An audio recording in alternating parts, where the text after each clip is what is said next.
අලුත් ප්‍රොඩක්ට් එකක් ගාපු ගමන් පිම්පල්ස් වැඩි වුණාද? එහෙනම් මේක අනිවාර්යෙන් බලන්න.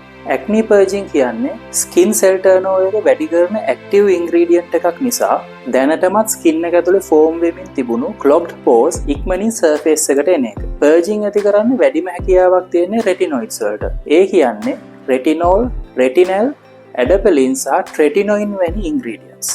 ඊළඟට කෙමිකල් එක්ස්ෆෝලියන්ට්ස් වන සැලිසිලික් ඇසිඩ්, ග්ලයිකොලික් ඇසිඩ්, ලැක්ටික් ඇසිඩ් සහ මැන්ඩලික් ඇසිඩ් වලිනුත් පර්ජින් ඇති කරන්න පුළුවන්. ඇසිලේක් ඇසිඩ් නිසා සමහරුන්ට මයිල්ඩ් පර්ජින් එකක් ඇති වෙන්න පුළුවන්. හැබැයි නයිසිනමයිඩ්, හයිලුරොනික් ඇසිඩ්, විටමින් C සහ ඇල්ෆා බියුටින් වැනි ඉන්ග්‍රීඩියන්ට්ස් සාමාන්‍යයෙන් ට්‍රූ පර්ජින් ඇති කරන්නේ නැහැ. ඒවා පාවිච්චි කරලා බ්‍රේක්අවුට්ස් ආවොත් ඉරිටේෂන් එකක් හෝ ප්‍රොඩක්ට් එක ස්කින් එකට නොගැලපීමක් වෙන්න වැඩි හැකියාවක් තියෙනවා. පර්ජින් සාමාන්‍යයෙන් ඔයාට ඇක්නි එන ඒරියාස් වලමයි එන්නේ. මේවා සති 4 සිට 8 දක්වා කාලයක් ඇතුළත අඩු වෙන්න ඕන. අලුත් ඒරියාස් වල ඇක්නි එනවා නම්, කැසීම, දැවිල්ල සහ රෙඩ්නස් තියෙනවා නම් ඒක පර්ජින් එකක් නොවෙන්න පුළුවන්. ඉතින් ස්කින් කෙයාර් ප්‍රොඩක්ට් එකක් පාවිච්චි කරලා පිම්පල් එකක් ආවොත් ඒක පර්ජින්ද නැද්ද කියන්න දැන් ඔයා දන්නවා. සයන්ටිෆික් විදියට ස්කින් කෙයාර් ගැන දැනගන්න ෆලෝ කරන්න.